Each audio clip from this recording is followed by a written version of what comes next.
Assalamualaikum, hai para movie lovers. Gimana kabar kalian semua? Semoga sehat selalu dan makin banyak rezekinya ya. Amin. Kali ini aku mau bahas alur cerita film yang menceritakan tentang wabah tikus yang menyerang hampir seluruh kota di Cina. Pokoknya mirip kayak wabah zombie gitu, guys. Film ini berjudul Red Disaster yang dirilis pada tahun 2021. Sebelum lanjut ke alur ceritanya, jangan lupa ya buat dukung channel YouTube aku dengan cara like, subscribe, dan nyalain lonceng notifikasinya biar kalian gak ketinggalan sama video-video terbaru dari channel YouTube aku. Yuklah, daripada kalian makin penasaran, kita langsung gaskan aja ya guys. Cekidot. Jadi ceritanya, ada sebuah stasiun yang rame banget. Semua orang lagi pada nunggu buat naik kereta. Dan terlihat ada seorang bapak-bapak dengan dua orang anaknya yang lagi nunggu kereta juga. Namanya Yuzeng. Hari itu Yuzeng berencana untuk pergi ke suatu tempat bersama kedua anaknya. Tapi sebelum dia naik kereta, dia lihat para pegawai stasiun heboh banget karena ada sebuah kereta aneh yang gak ada di jadwal menuju ke stasiun itu. Ternyata setelah dicek, kereta itu ternyata isinya mayat-mayat yang udah mulai membusuk dan keluar pasukan tikus yang banyak banget. Sebenarnya Yuzeng penasaran banget, tapi kereta yang Yuzeng naikin keburu jalan. Yuzeng kepikiran terus tuh sama pasukan tikus di kereta tadi. Tiba-tiba dia lihat ada anak keduanya yang udah lama pergi dari rumah. Tapi anaknya itu nggak mau ngakuin Yuzeng sebagai ayahnya karena dia udah mau nikah sama seorang tentara. Yuzeng dianggap bikin keributan, jadi dia diborgol dan dibawa sama para tentara ke gerbong paling belakang. Ternyata di kereta itu pun banyak tikusnya. Tikus-tikus di kereta itu mulai beraksi dan ada seorang wanita yang ngerasa terganggu sama suara-suara tikus di atap kereta. Dia minta sama suaminya buat ngusir tikus-tikus itu.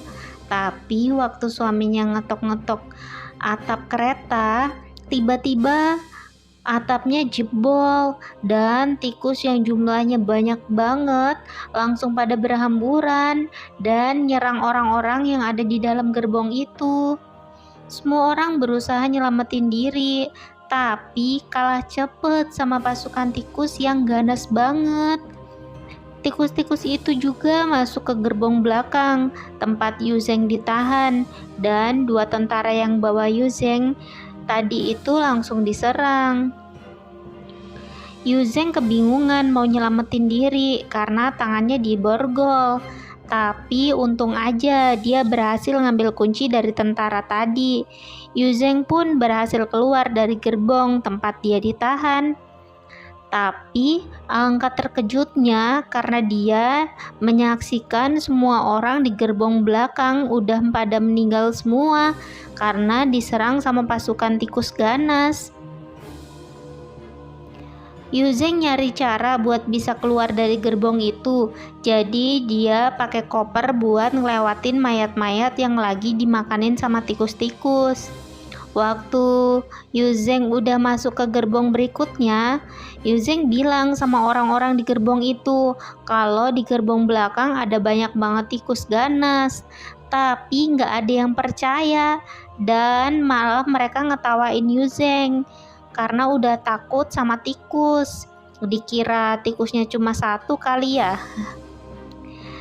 Karena masih tetap pada nggak percaya, jadinya Yuzeng jalan terus buat nemuin anak-anaknya. Ternyata ada satu orang cowok botak yang percaya sama omongan Yuzeng, jadi dia ngikutin Yuzeng buat pindah ke gerbong depan. Tiba-tiba dari gerbong belakang muncul satu orang yang udah kegigit tikus. Dan pasukan tikus langsung nyerang orang-orang di gerbong itu. Dan mulai deh semua pada berhamburan lari mau masuk ke gerbong depan, termasuk Yuzeng dan anak-anaknya. Tapi ternyata gerbong depan udah dikunci karena semua orang di gerbong itu takut tikusnya bakal masuk ke gerbong mereka. Malahan ada satu orang bapak-bapak nyebelin yang ngasih ide buat ngelepas gerbong belakang, termasuk gerbong yang ada Yuzeng dan anak-anaknya. Dan akhirnya anak Yuzeng yang kedua tadi mau ngakuin Yuzeng sebagai ayahnya. Dia mohon-mohon ke calon suaminya supaya gerbong belakang jangan dilepas dulu, biar ayahnya sama adik dan kakaknya bisa masuk ke gerbong mereka. Tapi ternyata calon suaminya nggak punya hati, cuma mentingin diri sendiri. Jadi dia minta anak buahnya buat ngelepas gerbong di belakang mereka. Karena pintu gerbong dikunci, jadi mereka yang ada di gerbong belakang berusaha pindah ke gerbong depan lewat atap. Sementara yang lainnya pada habis dimakan tikus. Yang masih selamat tinggal Yuzeng, dua anaknya, dan cowok botak itu. Mereka berusaha lompat ke gerbong depan dan untungnya berhasil. Gak lama kemudian gerbong belakang hancur. Setelah itu mereka masuk ke dalam gerbong. Tiba-tiba ada orang yang mendadak pingsan.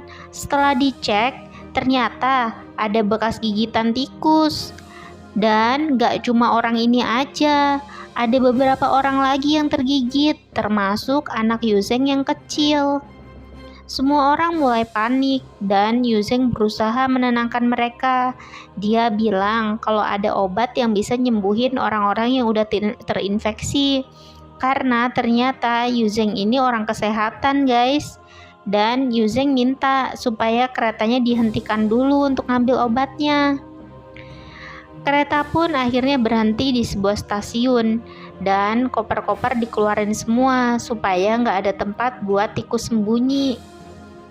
Si masinis ngasih waktu 2 jam buat Yuzeng dan beberapa orang yang mau ngambil obat. Kalau mereka nggak balik lagi dalam 2 jam, mereka bakalan ditinggal.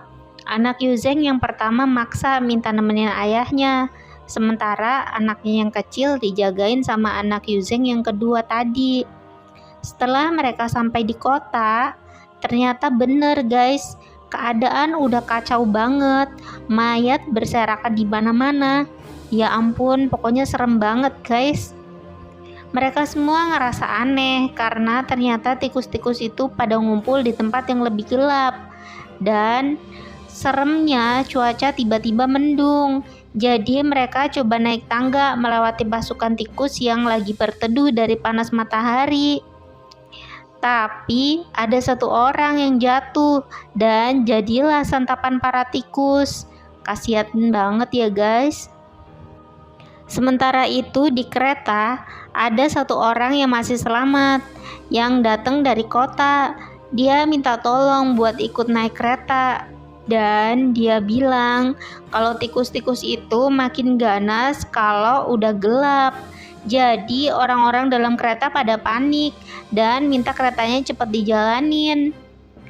Saat Yuzeng dan kawan-kawan sampai di rumah sakit buat ngambil obatnya, mereka lihat rumah sakit itu berantakan banget. Dan mereka ketemu sama seorang pria yang ternyata lagi sembunyi sama anak dan istrinya. Anak dan istrinya udah terinfeksi virus. Dan Yuzeng pun bilang sama pria itu kalau ada obat yang bisa nyembuhin anak dan istrinya. Dia seneng banget dan langsung bilang kalau dia mau nunjukin ruangan tempat obat-obatan disimpan.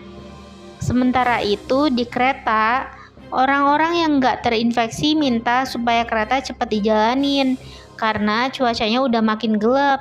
Jadi mereka takut tikus-tikus bakal pada datang nyerang mereka. Tiba-tiba ada seorang ibu-ibu yang kelihatan udah putus asa banget.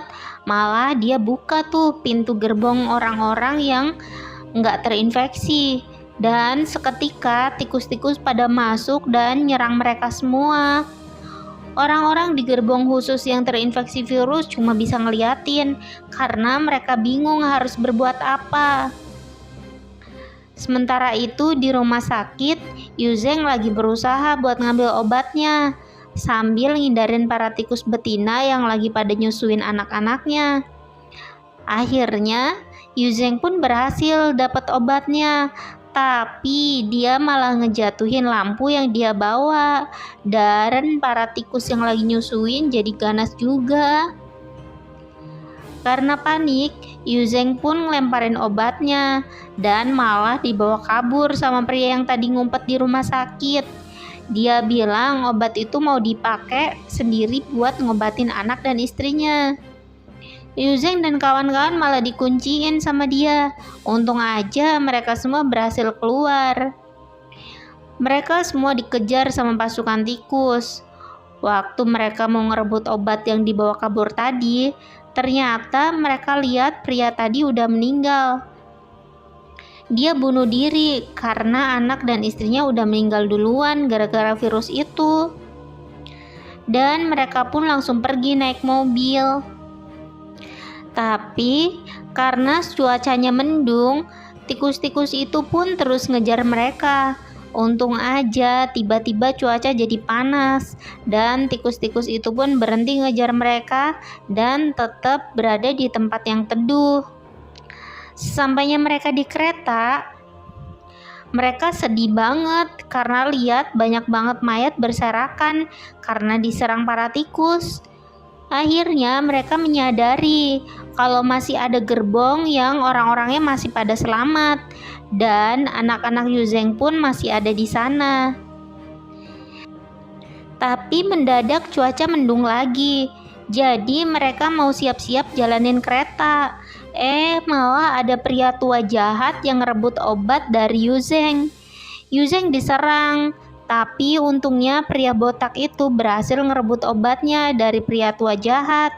Dan walau kakinya jadi terluka parah, obatnya tetap dikasihin ke Yuzeng. Dan Yuzeng pun langsung lari ke kereta yang udah mau jalan. Tapi sayangnya si pria botak itu nggak berhasil nyusul karena kakinya sakit. Jadi dia pasrah aja dan langsung diserang sama pasukan tikus. Akhirnya Yuzeng pun udah bisa berkumpul lagi sama anak-anaknya dan dia mulai ngobatin semua orang yang terinfeksi. Saat mereka udah mulai tenang, tiba-tiba ada gerbong kereta yang udah pada terguling ngalangin jalan mereka. Jadi harus dipindahin supaya kereta bisa jalan lagi. Yuzeng langsung minta tolong sama orang-orang buat bantu mindahin gerbong itu. Tapi nggak ada yang mau bantu, jadi Yuzeng cuma berdua aja sama anaknya. Nggak lama kemudian, anak Yuzeng yang nomor 2 mohon sama mereka semua buat bantuin ayahnya, dan mereka pun mulai pada tergerak hatinya buat bantu Yuzeng. Karena cuaca makin mendung, jadi tikus-tikus pun makin mengganas dan menuju ke arah kereta. Ada satu orang preman yang rela ngorbanin dirinya dengan cara masang bom di tubuhnya buat menghambat para tikus nyampe ke kereta. Dan akhirnya mereka pun berhasil menggeser gerbong yang ngalangin jalan tadi. Mereka semua buru-buru naik ke kereta lagi. Tapi tiba-tiba masinis bilang kalau ada tuas yang harus dipegangin supaya keretanya bisa jalan lagi. Yuzeng pun dengan rela megangin tuas itu, padahal tikus-tikus sudah mulai mendekat. Yuzeng pun berusaha lari ngejar kereta, tapi sayangnya dia nggak berhasil karena laju kereta makin kenceng. Anak-anak Yuzeng pada nangis karena ngelihat ayahnya tertinggal jauh dan jadi santapan para tikus. Ya ampun, jadi sedih banget kan? Suasana di kereta penuh kesedihan karena banyak anggota keluarga mereka yang udah pada jadi korban dan orang-orang yang terinfeksi mulai pada sembuh. Kereta pun terus berjalan entah mau kemana, yang pasti ke tempat yang lebih baik daripada kota itu, kota yang penuh dengan tikus. dan ceritanya pun berakhir. Nah guys, itu tadi ceritanya. Sedih banget ya, karena Yu Zheng pun udah berkorban banyak, ujung-ujungnya tetap jadi santapan para tikus. Nah, semoga kalian semua terhibur ya sama alur cerita film yang aku bawain. Nah, buat kalian semua jangan lupa ya buat terus dukung channel YouTube aku dengan cara like, subscribe, dan nyalain lonceng notifikasinya biar kalian gak ketinggalan sama video-video terbaru dari channel YouTube aku. Nah, buat kalian semua jangan lupa bahagia. See you, bye-bye.